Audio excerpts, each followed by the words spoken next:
and welcome to Crafts and Crime. I'm Amy. I'm Elaine. And as always, Craft and Crime. Like every episode. So, we are recording, and it's going to be hot all month. I know. But we're recording in October, but this episode comes out the week before Thanksgiving. I'm so excited. I know, I'm ready for Thanksgiving. We were just talking about what we're going to do. I really liked being able to stay home. Last year we hosted Thanksgiving, but it was chaos because your parents were out and we had some friends that came over and family and I don't want to do that again.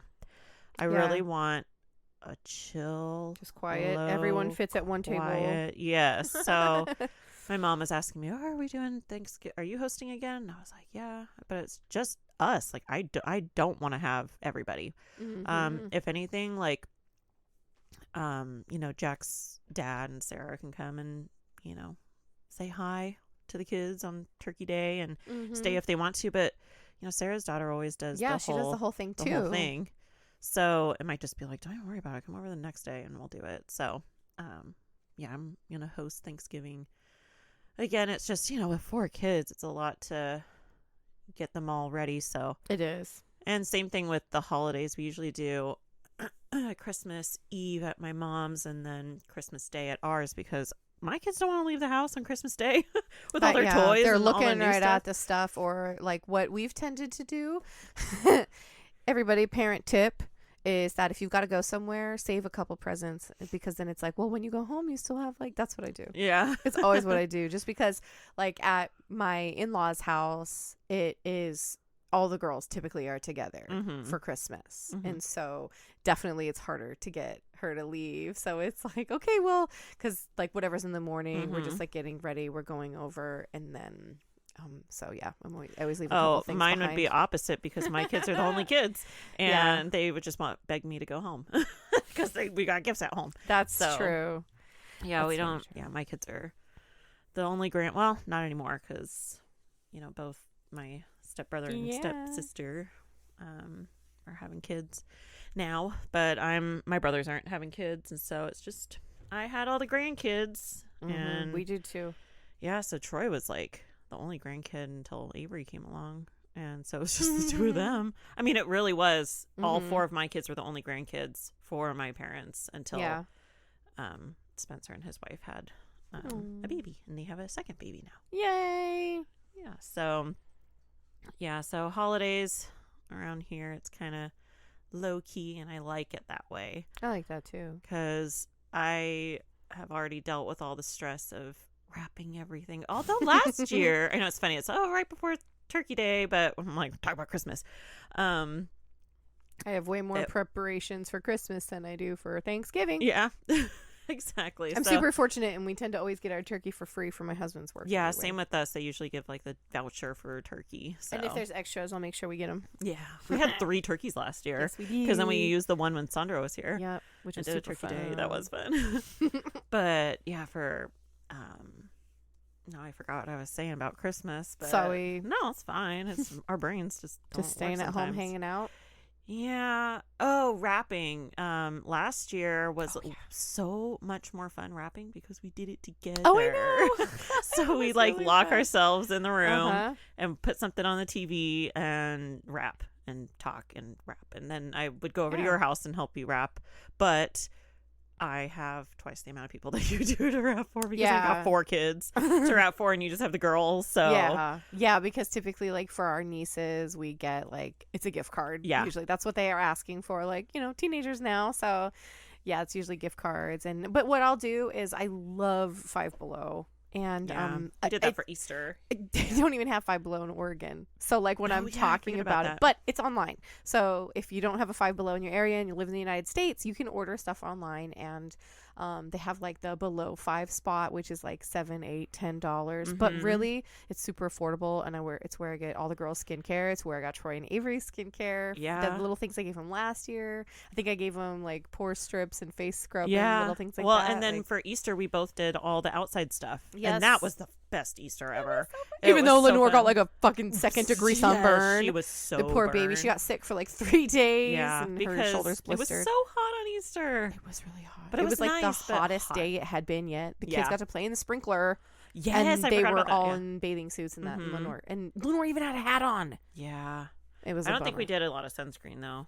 I don't think we did at all. That's when our the fence was down. Not. Yeah, the fence was down. I want it down again. We need to do that. That's our thing. It's part of our honeydew list for the backyard for the winter. Now fall, that winter. it's cool, so that we can like plan it and like, oh, we kind of messed it up. Put this part back. Let's do this again when we're not in the sun.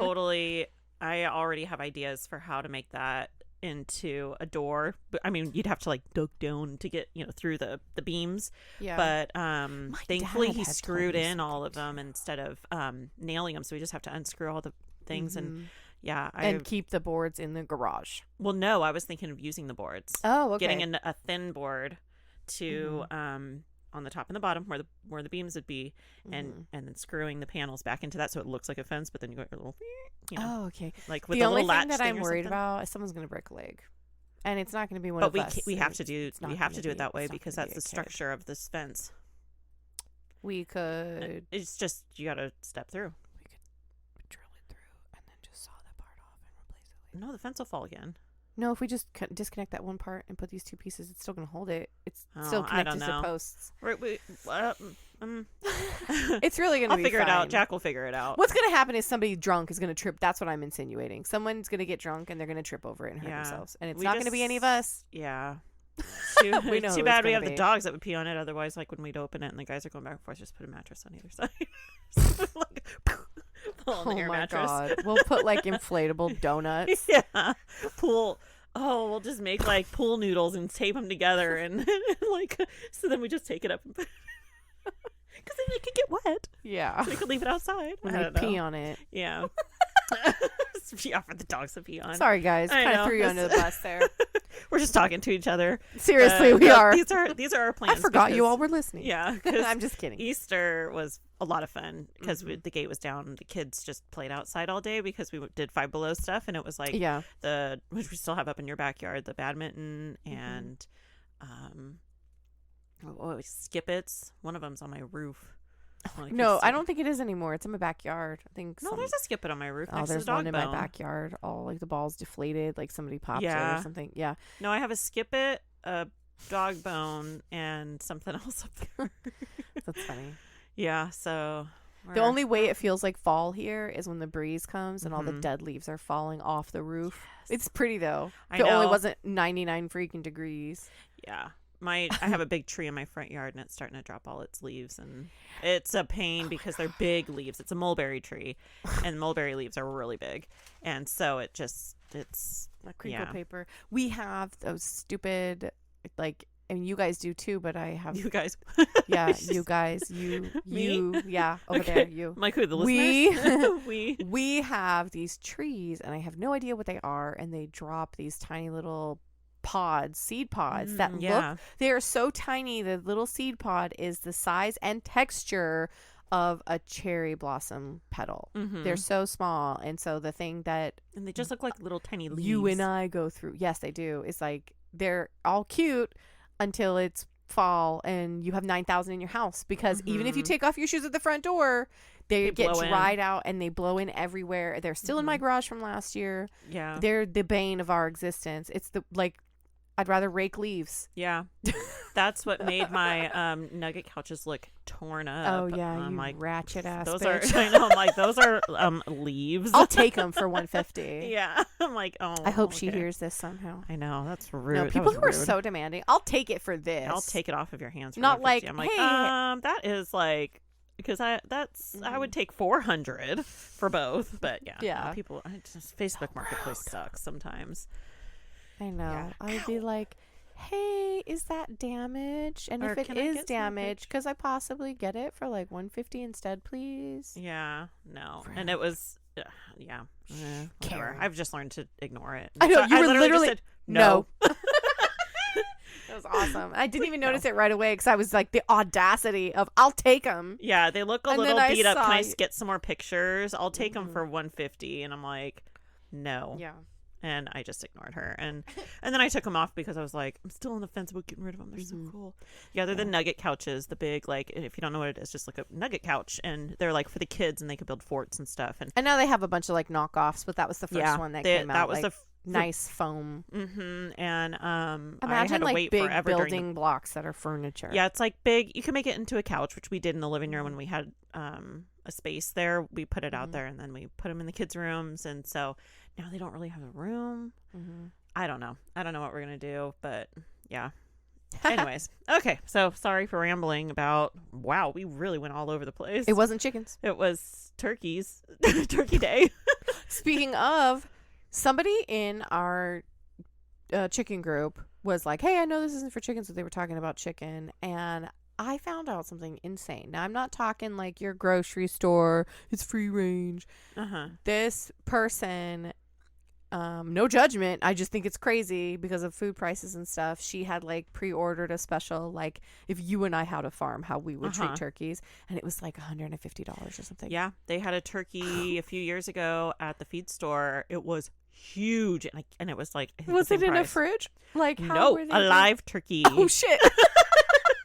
Like kill it and process it yourself. Yeah, it was like $150. It was around Thanksgiving times.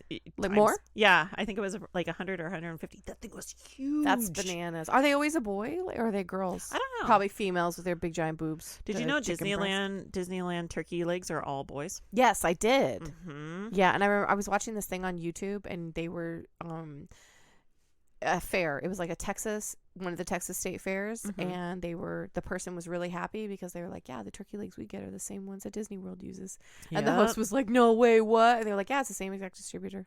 Yep. So they have much bigger legs, I'm guessing, than the females do, because females must have a larger. The meat's different, darker, that more flavorful. Yeah. So, hammy. That's so weird how it like tastes like ham. It is, but the smoke. Man, they're good. We used to have Disneyland passes, and we've only done it a couple times because it's like you're walking around with big greasy turkey legs. They're so sticky. Yes, but you go through like 500 napkins, and and I got one and just shared it with the kids one time, and that was like lunch. Like, exactly, because it's so big. It was like, I just think pass it around, take a bite. I think my mom and Lenore and I did the same thing. Like we were holding it and like picking off big giant chunks and like passing it down. Yeah. I'm ready for turkey. I'm ready for Disneyland. Oh well, I could do both. Exactly, we could do both at the same time. Okay, well, let's go on to the next segment of our podcast. The actual craft part. Yeah, the craft, like in the name. Yeah. We always get there eventually. Yeah, we do. Under 15 minutes, pretty much a guarantee. Yeah. 15 minutes or less, delivery of your podcast. Yeah. Okay, so what I mentioned to you earlier is that, like, so many of our crimes are connected. Well, crafts. Sorry, our crafts are connected because obviously the materials and stuff. But this was just like a kind of a coincidence. So what happened when we were recording a bit back was I made a mistake when we were supposed to be recording, like getting our Halloween episode, our research, for Halloween. And so I had already started working on my not Halloween craft part, and so I was like, oh no! So it's hilarious because it totally goes back into something that I had mentioned in the Halloween episode. Oh, okay. So these things all are the same. I wonder if you can guess. Masks, beds, piñatas. They are all made sometimes of the same material. Cotton? Paper mache. Just thinking of a cotton bed. I know, a cotton bed. Bed? Paper mache bed. Paper mache. I would never have guessed that. I know a mask and right, yeah. But okay, so did you ever make a piñata in school? They do the No. balloon. You don't inflate the balloon and cover it in newspaper and then. Dang No. it! I didn't. No, we totally should. I did them other then. paper mache where Yeah, it's but you guys like never on did the paper. piñata? Yeah. No. Oh, that's cute. Oh, we're gonna have to do it. Okay. I'm like, Okay, I don't so- think so. I'm like, my memory's not that good. Yeah, this is what I associate paper mache with, as I immediately think back to doing paper mache. We did, when I was a kid, we did safety first. Our teacher had us bring in burnt out light bulbs, and we did paper mache over the light Stick the bulb. light bulb in your backpack, kid. Yep, we did paper mache over the light bulb, and we sealed up the entire thing top to bottom, and then we got to beat the living heck out of it, break the light bulb inside. Maracas. Oh my god, that sounds I horrible. know, right? That sounds so But dangerous. you just made it so thick, and it was like monitored. You made it so thick, and then you were just like dunk, dunk, dunk, and broke it inside. And then I know. Wow, the 90s were wild. Throwback. We did the egg, drop the egg off the roof of the school. Yeah, how you like would put it in the straws. And see Yeah, if you and then could you keep watch it the from principal breaking. stand up on the roof and toss them off. That's Yeah, funny. we did that in elementary school. Yeah, no, my school made broken glass crafts. That was, wow. Right. Was that in Oregon? Of course it was. I was like, that explains a lot. Okay, so the word's paper mache. It's papier mache. It's French, and it actually means chewed paper. Ew. Yeah, because it's mashed up. Oh, okay. Yeah. And so historians believe that its origin is in China. Of course it was, because go back and listen, and the Chinese were the first to like really like mass manufacture paper, and they had started the best techniques. So go back and listen to my paper episode, I was everybody. like, wait, you did paper. I did. Yeah. I've done a lot of paper. Yeah. So it's funny because this had never occurred to me at all. And then let me tell you, y'all, we have said it before, but sometimes these are just a struggle because again, like we want to bring a bunch of aspects forward, but then there's like all kinds of different pieces into it. So it makes it so I'm just sitting there and all of a sudden just like it was paper mache. That was me with tie-dye. I was like, oh, that sounds fun. Yeah, I think eventually we'll end up with episodes where like, sorry, 2 crimes today. Yeah. We're working on something else right now. Yeah. So anyway, sorry. So yeah, go back and read the paper. So Read the paper. Read my paper. Read or no, watch it. Listen to it. Sorry. Like, how can they read a podcast? You can read it. Work harder. On YouTube with if the we subtitles. if we eventually ever end up transcribing it. Well, didn't Crystal say it's on YouTube? Yeah, on YouTube Yeah. it'll be transcribed. So you can read the transcript. Boy, today's a day. Okay, so the origin was in China around 200 BC because the paper was already being made and used the most. And the ancient Egyptians made and used paper mache, and it was a specific kind called cartonnage, which was the gluing of the papyrus, which I had explained how they made it. And so they would glue papyrus with linen sheets and plasters and animal glues, and they would stack it up that way, and they could also be gilt. And so the cartonnage was used for their super highly decorated death masks. So the death masks you see in museums are paper mache essentially. Yeah, But also like it's paper mache made out of those leaves, which are similar to palm leaves. And then painted and decorated, and they like still exist. So that's pretty cool. And I didn't break this down in here, but I can right now super quick, not like really detailed, but I will mention animal glues. And it's like, you remember Elmer's glue? Here in the United States, Elmer's glue, the logo is a cow, because it used to be made, with the collagen and stuff that's from the byproduct of horses. People make awful jokes about like glue factories. It's because the collagen and the hooves and the stuff, it's ground up, cooked. So the animal fat, turkey legs, it's sticky. Yeah. Like, it's so sticky. Yeah. And so animal glues are used as well as the glues made from paste as we know it too, which is like ground flours and stuff makes a paste of some kind. Okay. So they did that in the ancient times. Now, this is so amazing, and I think this is so cool because China and Japan both did this. They realized that they could make, I found a video, and I was like, what?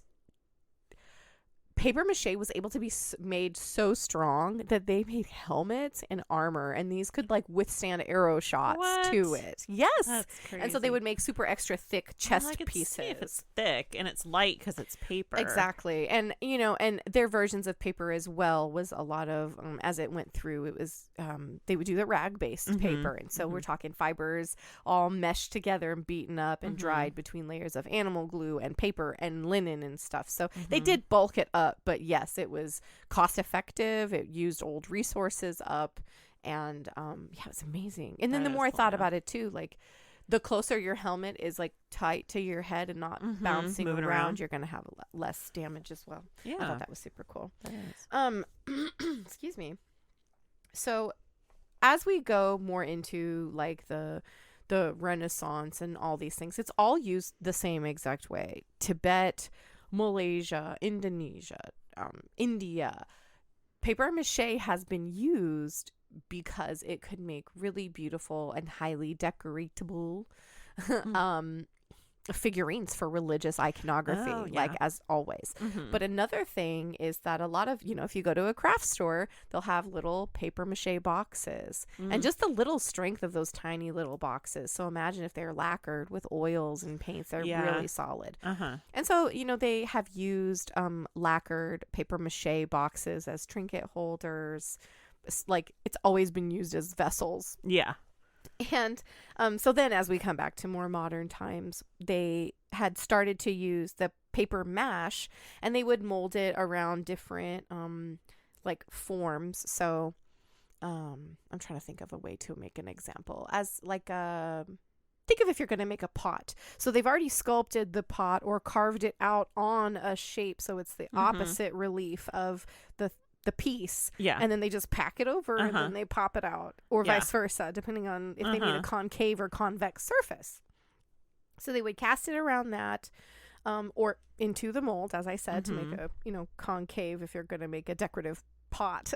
And they could make them waterproof, which is just crazy. That is weird, because you're thinking it's paper. It's going to dissolve. They would coat it in the lacquers that they used back then, which again was melted down animal fats mixed with rosins and saps and resins, and linseed oil was a product that was used before as well. So they were already squeezing stuff out of stuff forever. And towards the end of the 1700s, a man named Henry Clay, which is funny, clay, but paper.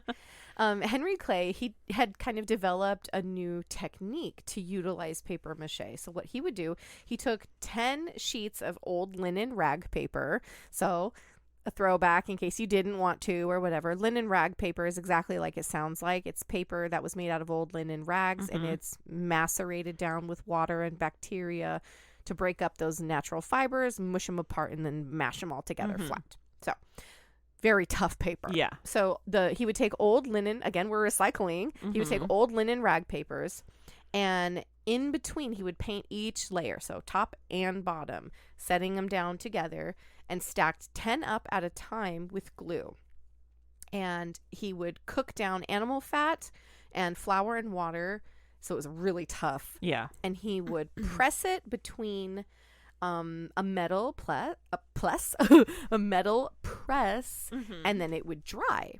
After that, he would take them, completely soak to whatever it could absorb still of linseed oil, and they would cook it at 1,000 degrees. Whoa. Which is like, how does it not light on fire? So that's about 500. This is a little over 500 degrees Celsius. And that is just crazy. And it ended up becoming completely waterproof, and it could be used like wood as building materials. That's cool. Yeah. So in 1816, Jennings and Bettridge Company bought out Henry Clay's old shop, and it wasn't patented, but it came with it. You know what I mean? Like it came with his process already. Yeah. And so they expanded upon that and improved it, because the Industrial Revolution is coming. So they had heavier machinery. So what they were able to do, they layered 120 sheets. Now in our mind that sounds like a lot, but that's still pretty thin. Yeah. How much? I'm like, dang it, I should have Googled how much paper was in a ream. Yeah. So I'm like, really, I think you're still talking only about like 3/4 of an inch ish. And so they would do the same exact process, layer the glue on top and bottom, smash them all together, and press it. But they would take days and days to dry, but it was the exact same thing. But these were so strong that these panels were able to be made into furniture. What? So here we come to. In the Victorian times, there is a term. I'm sorry, I did not look up. I don't think it's derogatory. It's just the way that they called what was really popular at the time was called Japanning, which was trying to copy that style over here, because Japanese lacquer work was really, really popular, but there was a few things going on. First, it weighed a ton. Yeah. So to have it shipped over freighted, you had to be super rich. You could. But between that, the problem was that the weather of Japan is tropical. And so because of that, when the wood that was carved would be brought over to Britain, it would split. Yeah. Because it just couldn't handle the cold and the temperature changes, and it's damp and cold and humid, and then you'd have a fireplace. Yeah. Whatever, it's going to crack. And so it was too expensive to take that kind of a risk. Yeah. So what they did they were so inspired by this. What they started doing was they would take these huge, massive pieces of the paper mache board that they had made, which is basically like a precursor to plywood. Yeah. It's just Mm-hmm. paper, not chips and sawdust. Mm-hmm. And they would, excuse me, they would steam treat it. And so by steam treating it, it would not resaturate the glue, but it would make it pliable again. Mm-hmm. So they would steam treat it and force it into shapes. And when they forced it into shapes, they came out completely uniform instead of like this part has too much mash packed into it, and that's going to be heavier, denser, and this part's too weak. Mm-hmm. So this kind of the wood formation, quote unquote, sorry, wood, these mold formations, I'm sorry for this fake wood. But the way that it was made this time is they would mix tar inside to create already a dark, really beautiful color. And then after it was dried, they added more to the black surface. And this actually made it sticky and tacky. And then they were able to add in the same bits of embellishments that looked like mother of pearl inlaid and shells and gold gilding and designs. And then they would varnish over the top of it. And so it was ready. And then, but the same thing, it took so much time in between because these pieces had to cure while simultaneously also being massive. Yeah. Oh, my tummy. I swear someone's going to hear that. Okay, so I'm totally going to post it, but I have to show you. Oh, okay. This is a paper mache bed. What? Isn't that crazy? It looks like a real bed. If you hadn't said anything, I wouldn't have known. I would never have guessed. And I just wonder how much it weighs. I want to know so bad. I know. It's like, is it heavy? Yes. Is it lighter? I think it's so crazy. So I had no idea that was a thing. No, I didn't think paper either at mache, all. and I think A mask, like a yeah. Halloween mask you make from hand, like silly. Yeah. A pinata is paper mache. yeah. And I think of those little trinket boxes that I've always kept crap in ever since I was little. Mm-hmm. And I mean, they're strong, and all they Yeah. are is like steamed cardboard that they shape, but it's been binded together because you can even see the little fibery bits. Yeah. So yeah, I have just one more little thing because again, like a lot of our crafts, it hasn't changed. It's been what it's been, and it's exactly the same. Uh-huh. So in 1874, America had a law that changed and passed so that, because before this, their paper currency was just burned and destroyed. And so they passed a law so that it could be used by paper mache companies, which is funny that they existed. Cool company. Paper mache companies for their pulp, but it could only be used for statues of famous Americans and American monuments at the time. But nowadays, you can buy pens that have like shredded up paper inside. You can buy all kinds of things like that, like recycled pencils where they like press the old paper just like that. They like press it all and they add glue binding with the it's not real lead anymore, but you know, the pencil graphite through the middle. I've seen all kinds of things. And I specifically remember when I was in Girl Scouts, and we went to the Girl Scout store because we were like ordering our patches and stuff. I bought a pen, and it was really big, and it was pretty thick because it had to be. And it was like, this has like $1 million ground up in it. That's crazy. Yeah, the only way it can be used now is in these funny things like this. It has to state that it's money, and you know, it's discontinued money. But yeah, that was it. Paper Wow. mache furniture. I know. I'm like, I don't even remember doing. I mean, I know I probably did do paper mache, but it's not something that I really think about. I did more paper mache as an adult than I ever did as a kid, but it was messy. I don't think a lot of teachers and parents want the glue, Elmer's glue finger newspaper. I don't even let my kids have slime. We're a no slime household. I have a craft for because you know, like we're recording this, it's when it's releasing, it's already going to be after Halloween. So I have a craft still that we didn't do with the kids last year. That I'm like, maybe we should just do it with the older kids, and like, okay, you kids go next door for a second because it's going to be messy. You have to make, it's like an acetate sheet that has like a skull outlined in it, and you take like a mix of glue and water, you know, and you like dip the little square. No, I don't even think they're pre-cut squares of tissue paper. Oh, I and know it's what to you're make talking like a stained glass. Yeah, But yeah. it's all a skull. But I mean, maybe we could have them like take a sponge and like dip the sponge on the thing and then lay the tissue. I'm sure it'll be fine. Yeah, because like we said, we were recording in October. It's not Halloween where we we are recording, but yeah, I'm like, it's a school day, so it's like we could do a fun craft after school. Well, after school meaning like we homeschool. Yeah. So, and I have all the crafts, and so I have to keep. I'm like, I have enough for the kids to do everything we did last year, and then I'm like, well, we still have like the paper making kits. We still have like we have so much. I need to go through the closet because I got more school supplies, and I need to put them away. So we got to get our crafts ready for the fall season, which it's really fun to do the crafts. Like I did turkey hands with the kids. Yeah, and I was like, oh, I didn't even. Theirs were so much cuter than mine too. Yeah, Lincoln's was like a straight up chicken, and it was so funny. Yeah. And then Lillian's was really good. Yeah, they were so excited to show my mom. That's cute. She had kept coloring more and more and more, and I was like, no, it's so cute. Yeah. She just kept adding more, but it was really, really it was cute. I was on FaceTime with my mom, and I was telling her about the whole thing. I was on hold with Samsung forever, and for the fridge. Oh, and, yeah. My shopper got everything. Oh, yay. That's always nice. It is. And so she was like, this is mine, and this is Lincoln's, and this is Elaine's. Oh, God, mine was not good. It was cute. Oh, you're so nice. Yeah, it's funny. I honestly, 100%, I told them, I really meant it when I said it too. I was like, your guys is way better than mine. Yeah. But it's because I was telling them, I was like, okay, now you have to do this and this. But what they were doing, I wasn't doing. Yeah. I know Lily was cute. really it's good practice with like the lines. Yeah, because I was like, these have to be like a little scoopy line for the feathers, and then these have to be like diagonal lines, because I was trying to do like the pin feather bit, and then like the little, because like turkeys have different colors of feathers. Yeah. Anyway, okay. We talked enough. Sorry. How could you? I know. Coffee. I breathed in hard. That's all You're not I did. allowed. Okay, so I'm gonna bring it down. So this is the case of Ina Claire Richardson. So on Friday, November 7th, 2014, this is in Chestnut Beach, Clarkston,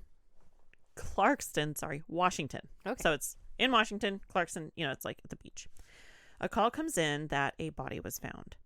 The victim was an elderly female in her late 60s, and she was actually found nude. She had contusions on her head and her wrists, like as if she was grabbed, and her fingernails were like all broken, which looked like she had put up some sort of a fight. Yeah. She also had bruising around her neck, so initially detectives thought that she may have been strangled. She also didn't have any personal belongings with her. And another thing that detectives noticed was that her feet were completely clean, even though she was nude. So this showed that her body was most likely moved from where she was originally killed. So carried, so she wasn't walking to where she was found. She was actually the first homicide victim that the town of Clarkston had seen in 14 years. Oh, wow. Yeah, so that's kind of, uncommon around here. It happens a lot. So just to think 14 years, there's no homicides, and then this elderly woman was clearly murdered. There's probably one here right now. I know. So there's no leads for detectives to go off of, but they did get a little bit of a lead from a clerk at the police station. He actually recognized the victim, and the victim was identified as Ina Claire Richardson. She lived in Lewiston, Idaho. And this is actually right across the river from Clarkston, Washington. Okay. So it's like right there. That tip of the bit. Okay. Yeah. So, okay. Yeah. So she has a twin brother who lives in Santa Barbara, California. So kind of, Southern California kind of. And he gets the call that his sister had been murdered. Both her brother and his wife were obviously, devastated with this news. And they said, Ina was such an amazing person. She actually dedicated a lot of her time to helping those less fortunate than her. She was a member of the Salvation Army Church, which I didn't even know that was a thing. And she also helped out at the local soup kitchen. So Saturday, November 8th, 2014, this is the day after her body was found, 56-year-old Jeff Smith sees the news, and he is actually one of Ina's friends. So he goes to the police station because he had contact with her just the night before her body was found. He said that he had seen her the night before at Albertsons because they were both shopping. And he said that she was wearing a blue raincoat and a white hat. And she was totally acting normal like her usual self. And he stated that Ina didn't drive and had actually asked him for a ride home.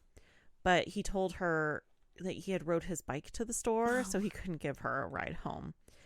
So with this information, the detective on the case, Detective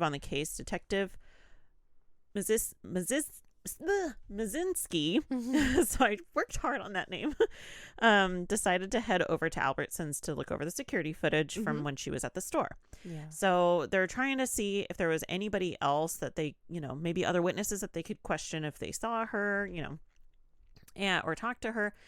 So detectives see her coming into the store with her white hat on, and she enters on the east side door, and she is wearing the blue raincoat, just like she was described as wearing. And so they know that obviously she was alive when she entered the store. Yeah. So this guy's story, checks out. And they look at the registers, and they see her at the registers talking to a male, which is the friend of hers or whatever. And he's wearing a yellow fluorescent worker jacket, kind of like Jack's worker vest, but long sleeve, like a jacket. Duh, that's what a jacket is. So the person is instantly recognized as Jeff Smith, the guy who was like, oh, I just saw her at Albertsons the night before. So they can tell that his story about seeing her matches up, and it kind of helps with, they probably would never have known where her whereabouts if he wasn't like, oh, I just saw her, at literally yesterday. So they see that she then leaves the store with her cart at about 10:42 p.m. And I'm like, that's kind of late, but that is late for a grocery store. Yeah. Well, I mean, anyway. Yeah. Well, I'm not thinking not driving too. Yeah. So she's seen leaving, and then Jeff walks away, and it looks like they're both seen saying bye. And then Jeff is seen taking off on his bike from the parking lot. And he's grocery shopping late too on a bike. Yeah, I know. So I mean, who knows? He could have worked late. Yeah. Yeah. But true. Yeah. So he takes off, and I'll put the show in the source notes. But he is saying that he's haunted by that because not giving her a ride. He didn't get her a cab or make sure that she got home safe. And I mean, as anybody would be if they were the last person to see someone alive. Handlebars. Yeah. And just to think at how your actions might have changed the outcome. And I mean, I literally have a tattoo of for that same reason of what if I could have done something? What if I could have stopped them and they didn't, wouldn't have died? So anyways, now the autopsy results have come in to the county coroner's office. Ina died of strangulation, and she had also been sexually assaulted. It appeared that her attacker had worn protection during his assault. And detectives are looking through the footage at Albertsons to see what happened to her during and after her shopping trip. And they see that she packs her bags in the store, and then she is seen walking towards the exit. And now nobody is seen following her or watching her. She left no problem. And then they change the cameras to the exterior doors, and they can see her outside the store, and she's just standing there as if maybe she's waiting for a ride. But then she waits there for a while, and she walks away from the store. Now, she's 69 years old, and she's walking alone, and there's no footage of her after 11:10 p.m. So she's walking home, So detectives are looking over the footage from the store as well as the parking lot to see if there's any cars, is there anyone standing around watching her? And they did notice something in the parking lot of the grocery store. So as Ina was leaving the parking lot, there were headlights that could be seen close to where she was thought to have disappeared. And the driver of the car parked a little further back from the store than most shoppers would, you know, and especially at that time of night, you'd probably go to the front of the parking lot. I'd want to park right under a lamppost. Yeah. So, it's, okay, a little weird. So, the driver is seen on surveillance starting up their car, and this is on the east side of the parking lot, far away from the store, parked at a really weird angle so that the view of the front doors of Albertsons can be seen. So it's like the driver was just watching that entrance. Yeah. So when detectives go back in the footage to see when that car arrived and parked, they can see that the car parked around 10:45. At this time, Ina's in the store packing up her groceries. Mm-hmm. They can see the car driving really slow out in front of the store. It just didn't, look right to detectives. This is the only lead they have now. So they really aren't even able to make out the car model or the plate number, but they were able to get an image of the driver on surveillance footage, and they can see that there's no passenger in the car. It's someone by themselves. So they can see that the car in question is in the parking lot for 35 minutes. Nobody is seen getting in or out of the car during that time. They don't see any motion on that car at all. And the detectives knew there must be some sort of connection to the car because of, this is weird. This weird car, this old lady leaving. And so then at 11:20 p.m., just 11 minutes after Ina is last seen on footage, the car is seen leaving the parking lot. So Detective Mazinski knows the general direction that the car is heading. Mm-hmm. And he knows that there's like a Costco and a Walmart in that direction.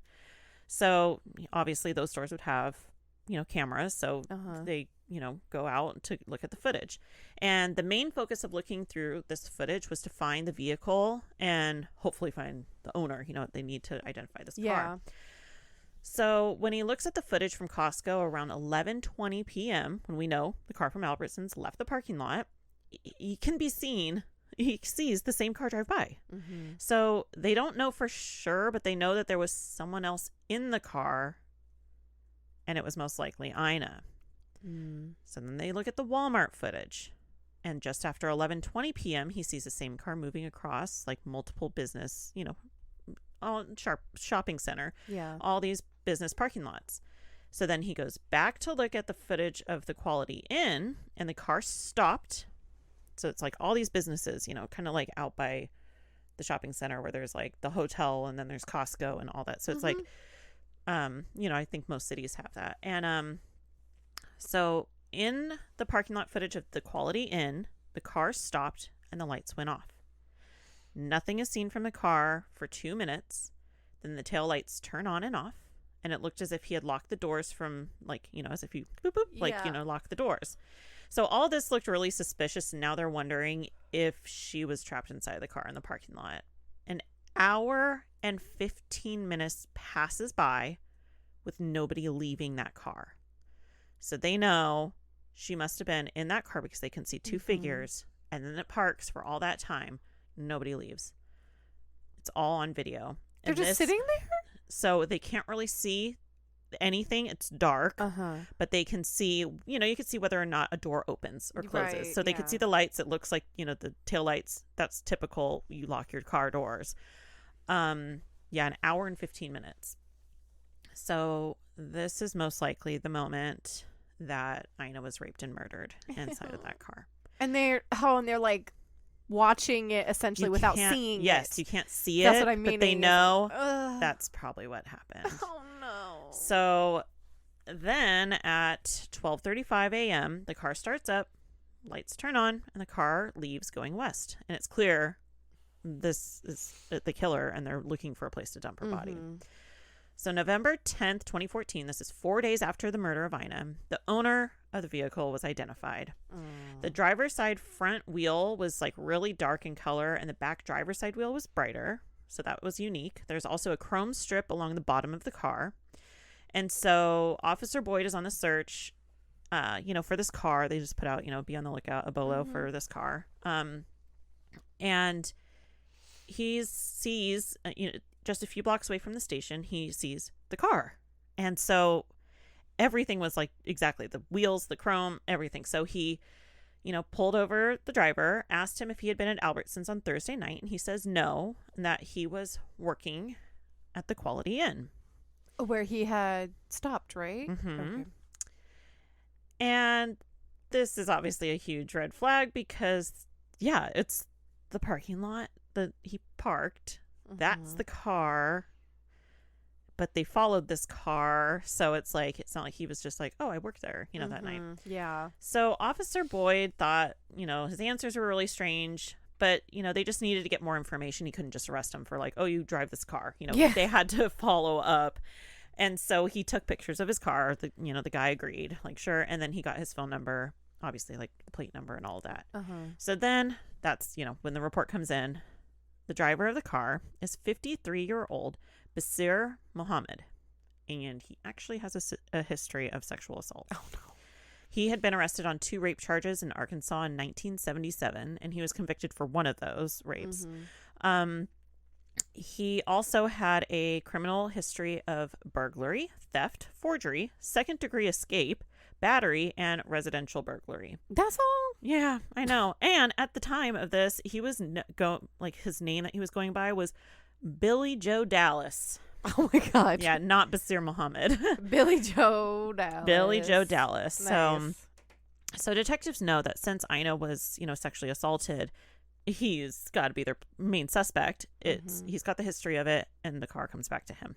Yeah. So a warrant was obtained to search his car and his cell phone. So they find him and take him in for questioning. And he tells detectives that he worked at the Quality Inn on Thursday and that he clocked out at some time between 9:45 and 11. Okay. It's kind of a big window. Like, you don't know when you left work. That's right. That's dumb. That took me. So I was like, okay. And I was like, wait. 9:45 and 11. That's between like an hour and 9:45 and 11. Minutes, yeah. What? I'm gonna damn well make sure I'm looking at my clock when I'm like, yeah, exactly. It's like if you get off at 10, it's like you clock out at 10. Yeah. But it's like if you get off at 9 and if you're you like, leave oh, work clean because you're being sneaky. Yeah. So he claims that he just went home after work. So they bring up the fact that, Albertsons has surveillance footage inside and outside of the store. And he's like, oh, I know that because I used to work for Albertsons. So he knows where to park the car. Yeah. Sorry. So he says that he worked there for about a month and a half, or about a month and a half or maybe 2 months ago. At Albertsons. Yeah. So he worked there fairly recently. So this obviously connects him even more. Like you said, that he knows where. Yeah. So he, of course, claims to not have anything to do with her and says that maybe he, saw her once in the store. So then they confront him with the surveillance footage that they have that points to him potentially being with her. And he still denies any involvement. Yeah. Now, he worked at Albertsons where she disappeared, so detectives asked the store about him and found out that he had worked there as a janitor up until a week before her murder. So not 1 or 2 months ago. It was he had just worked there. And let's be real, little old ladies tend to have a routine of their grocery shopping. Probably weekly grocery shopping or twice a week grocery shopping to get out of the house. And she does it late because it's whatever. I don't know. Yeah. She can't sleep. I don't know. Yeah. Oh. So they decide to pull footage from the time that he worked at Albertsons, and they search his car, and of course they find a ton of stuff. They find blood on the passenger seat, condoms in the trunk, as well as blue latex gloves and pornographic magazines. Gross. Ew, There's, who just yeah, Ew. in the trunk of your car. But then even worse, there was also some KY jelly lube. Yeah. So these items point to the fact that he may have been trying to cover up some sort of attack, with the gloves and the condoms and stuff. Yeah. It's really suspicious. So all evidence is collected, and then on November 12th, this is 6 days after her murder, surveillance footage of Basir Muhammad's last week working at the Albertsons store comes in. Detectives can see that on October 30th, just 1 week before her murder, Basir is seen following Ina through the store to the exit. They are seen outside the store, and on surveillance footage from the parking lot, he is seen trying to kiss her. She pulls away, and if everybody could see my face, I'm like, ugh. Yeah. My face is like, ew, how rude. So she, instinctively, like any woman would do, was guy trying to kiss you, like, ugh. Yeah. Like, no. So she pulls away, and then she just walks away. Like, I'm going to get out of here. Oh my gosh. Yeah. Oh. I know.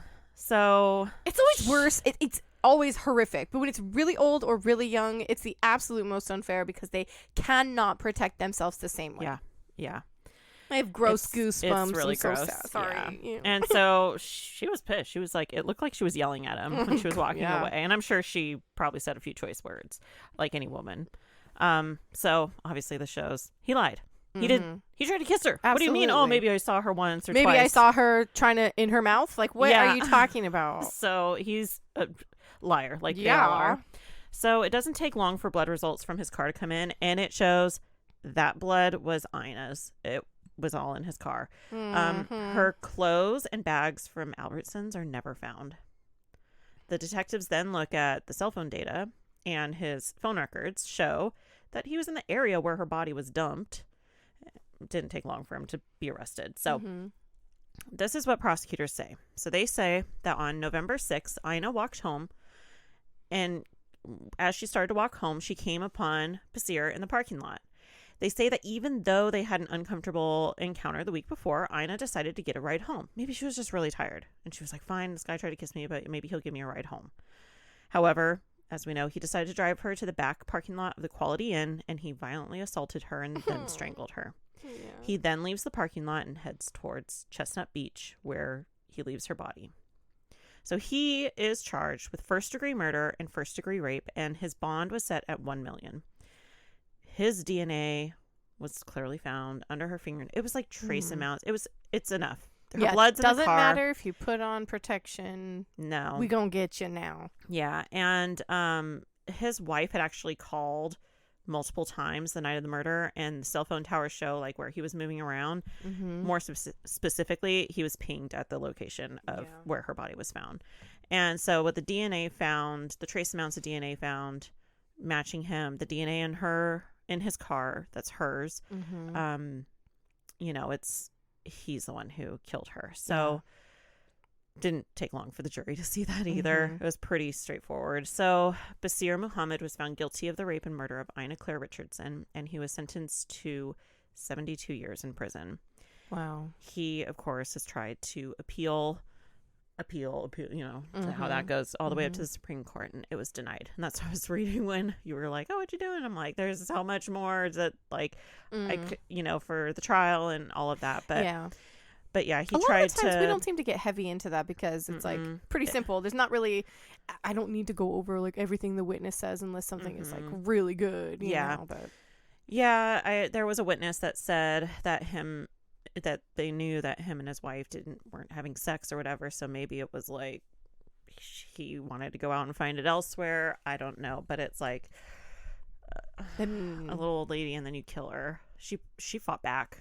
Yeah, I can't even imagine. He probably expected, she's old, she's not going to. But her fingernails were broken. She fought back, and unfortunately, just the thought of like clawing at somebody, like their clothing enough to like bend your like. Ooh, I bend my fingernails backwards all the time on accident, and they don't break. So like that. Yeah, and I'm wondering what he even looked like, because I couldn't find anything on that. There's really not a whole lot on this out there. Did she get his face? Or like, arms? Did she? Yeah. There's not a whole lot of media coverage of this. Surprisingly, even though there hadn't been a homicide in 14 years in that area, I couldn't find a whole lot on it. They didn't sensationalize it. Not really, because it was pretty quick. Within the first week they caught him, and it was obvious that it was him. There's no other suspects. He's seen on surveillance, and it's another one of those. I love these types of cases that get solved by surveillance. Yeah, it's like you're being watched everywhere. And although it's kind of like, I don't like that. It's like it. Think of that. Yeah, think like about that. If you ain't got nothing to hide. Exactly. What do you got to hide at the grocery store? Let them watch you. In our in our local. I'm not sure about all of them. I actually don't go to a lot of Walmarts, but our local Walmart has the little, like, they have legit police in the parking lot now because it's a really large shopping structure, shopping center that we have. A whole bunch of stores and things like that. And there's also like a little doctor's office in that one area too. And they're like huge pop-up solar paneled, battery generated, like so that there is zero possibility that the cameras will stop working. Yeah. And that is kind of the stop before, like in the types of shopping centers where it's like the one stop before you don't have a stop for a while. Exactly. Kind of thing. So they definitely want to see every single option. And because when the parking lot's that big, like seriously, you just don't know what could be happening. Like even the other Walmart over by where you used to live, like that. Yeah, that's the one I'm talking about. Oh, I was thinking the one like going up the hill. Yeah, no, that not one that too. one. Is it? See, that's what I'm saying. I haven't been to any of them. Yeah, because I was like, oh yeah, there's the dentist there, and the dentist office is right next to the donut funny. shop. No, I was thinking it's like an urgent care kind of facility. Oh yeah, no, this is the other one, like in our city, and it's like, you know, that last stop on the freeway before you just go all the way, you know, up the hill. So. Yeah, that's the thing is like nowadays you're pretty much guaranteed that if something, like when we first moved in here, our neighbors had a package and they were like, you have security cameras, right? And I was like, no. Yeah, I do. But most people do. And out in public in general now, like most, especially like here where we live, it's very urban. Every building has one. Yeah. Every grocery and store I like has that. one. I like that for sure. because it's assuring that, like, if anything were to happen, I had a car accident, anything. If it's bad, you can be like, can you please look for my lawyer, for the police? Yeah. You don't even have to show me. And that happened. I needed surveillance for a time when I got cash back, and I got home and I realized when I went to go get the money out, I never got my $100 cash back. Oh, and no. so I went back to the store and I told them, you know, here's my receipt. I got cash back, but the cashier never handed it to me. And they were like, okay, hold on, we're going to review the footage.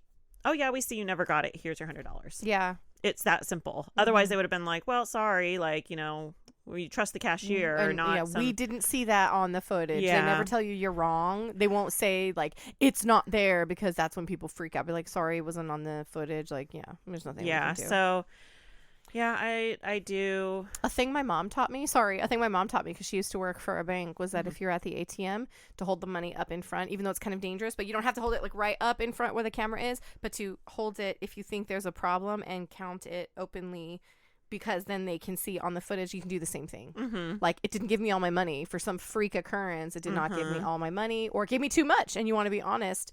And, you know, whatever. So it can see that. But I get it. Most people don't want to. But a lot of the times, like my bank, the one that I usually go to has the ATM terminals are inside a double door. So you can only get in by swiping your debit card to get into the first term, like my brain is like the foyer of the business. And so I would, if I really thought, I was like, you know, really fast so that they can see for those things. But yeah, a lot of our life is under surveillance, and I do understand that is kind of weird, but the reality is you want that if something happens to you or your loved one. Yeah, you're going to be stopping at every single cafe and be like, look, something happened over here. Can the footage check and see, did you see it? Yeah, I love it when there's footage, but I really hate it where the cameras are there but they weren't working, and that's frustrating. Those cases where it's like it all happened right there. And check them every day. It's important, because again, like, if you're a convenience store worker and someone is gonna kill you, don't you want to make sure the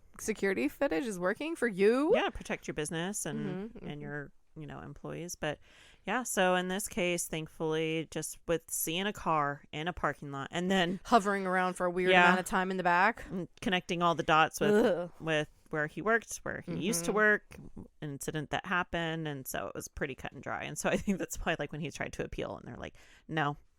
I think he tried to appeal with the pinging of the phone and stuff, and how they found him with pinging the phone or whatever, and it's just like, well, no, like, it's protected under, you know, the amendment right. I'm sure he tried to be like, oh, well, I had a bloody nose in my car, or she had a bloody nose in my car, and she scratched, because if he wanted to throw that, and he can be like, oh, I tried to kiss her and she scratched me and then left, and that's my. I do believe there were trace amounts of DNA and inside of her. So. Oh gosh, and that's the thing too, is like, you.